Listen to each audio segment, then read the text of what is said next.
श्रोतेहो नमस्कार, मी doctor Mangesh P Desai, ayurvedic diet and lifestyle expert. आज आपण ऊसाच्या रसाविषयी मार्गदर्शन घेणार आहोत। आपण उन्हाळ्यामुळे खूप त्रस्त झालेलो आहोत, अंगाची लाही लाही होतीये, घाम फुटतोय, रात्री सुद्धा झोप व्यवस्थित लागत नाही, रात्री सुद्धा घाम येतो, विशेषतः मानेला जास्त घाम येतो। तर या उन्हाळ्याने आपल्याला बेजार करून सोडलेला आहे। अशा वेळेला आपण थंडावा मिळवण्यासाठी नवीन नवीन मार्ग शोधत असतो आणि हे मार्ग शोधताना आपण बऱ्याचदा खूप चुका करत असतो। कोण कोल्ड्रिंक विकत घेतं, कोण बरेचसे रेडीमेड जी पेये आहेत जी मिळतात त्याच्यामध्ये बरेचशी काय काय गोष्टी असतात हे तुम्हाला सांगायची गरज नाही। आता बऱ्याच युट्यूबर्सने त्या गोष्टींवरचा पडदा उठवलेला आहे। तर आजचा आपला महत्त्वाचा विषय आहे ऊसाचा रस। आपण खूप आवडीने ऊसाचा रस प्यायला जातो, पण बऱ्याचदा ऊसाचा रस पिल्यानंतर आपल्याला सर्दी खोकला होतो। तो कशामुळे होतो ते सुद्धा आपण जाणून घेऊया। ऊसाचा रस घेताना आपण बऱ्याच चुका करत असतो। मुळात ऊसाचा स्वभाव कसा आहे ते जाणून घेऊयात, गुणधर्म काय आहेत ते जाणून घेऊया। ऊसाचा रस हा मधुर रसात्मक म्हणजे गोड आहे आणि शीतवीर्याचा आहे म्हणजे थंड आहे। शरीरात गेल्यावर तो थंडावा निर्माण करतो।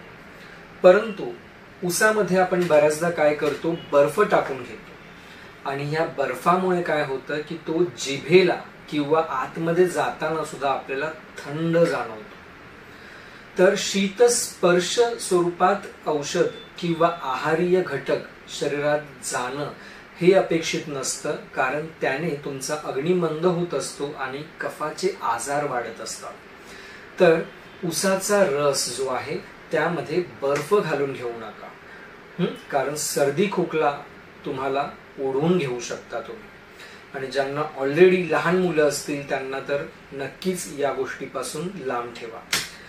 आणि दुसरी गोष्ट, बर्फामुळे काय होते, जर तर पाणी खराब पाण्यापासून बनवलेला जर बर्फ असेल तर त्यामुळे तुम्हाला इन्फेक्शन सुद्धा होण्याची शक्यता असते।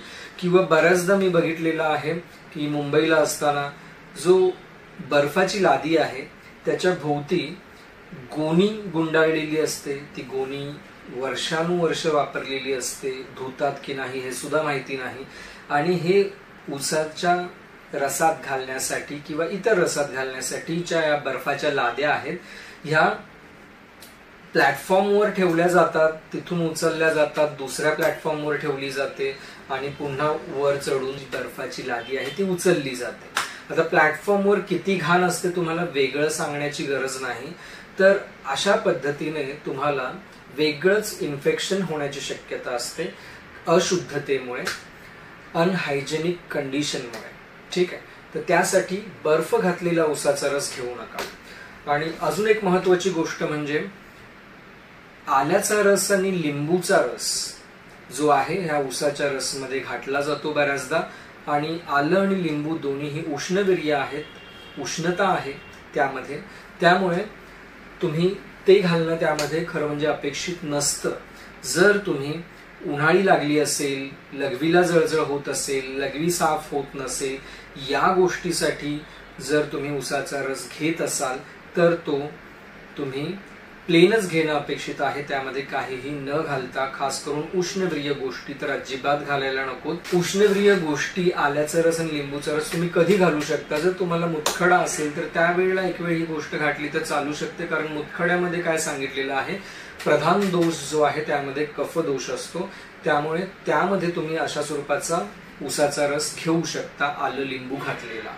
ठीक आहे, पण इतर वेळेला अजिबात घेऊ नका। आणि ज्यांना कफविकार होण्याची शक्यता जास्त असते, कफाची प्रकृती असते, त्यांनी सुद्धा आलं लिंबू घातलेला ऊसाचा रस घेतला तर चालू शकतो। आणि महत्वाची गोष्ट म्हणजे तुम्हाला जेवढा ऊसाचा रस पचणार आहे तेवढाच घेणं अपेक्षित आहे। तुम्हाला भूक कमी असेल, नुकतंच जेवलेले असाल, अशा वेळेला जर तुम्ही ऊसाचा रस घेतला, मग तो साधा जरी असेल, बर्फ न घातलेला, तरी तुम्हाला त्याने अग्निमंद होऊन शरीरातला कफ वाढू शकतो आणि सर्दी खोकला किंवा इतर अजीर्णाशी संबंधित गोष्टी होऊ शकतात। त्यामुळे तुमचा अग्नी जेवढा आहे, तुम्हाला तहान केवढी आहे त्यानुसारच तुम्ही ऊसाचा रस घ्या। हाफ ग्लास घेऊ शकता, कमी तहान असल्यावर त्याच्यापेक्षा जास्त असेल तर फुल ग्लास घेऊ शकता, त्यापेक्षा जास्त असेल तर जम्बो ग्लास घेऊ शकता। ही जजमेंट ज्याची त्याने व्यवस्थित घेणं अपेक्षित आहे. यासारखेच महत्त्वाचे व्हिडिओ घेऊन आपण वेळोवेळी भेटत राहू. पण तुम्हाला अजून काही शंका असतील तर मला नक्की विचारा आणि तुमच्या आवडीचा विषय कोणता हवा असेल तर तो मला कमेंट बॉक्समध्ये नक्कीच लिहा. तोपर्यंत रजा घेतो. धन्यवाद.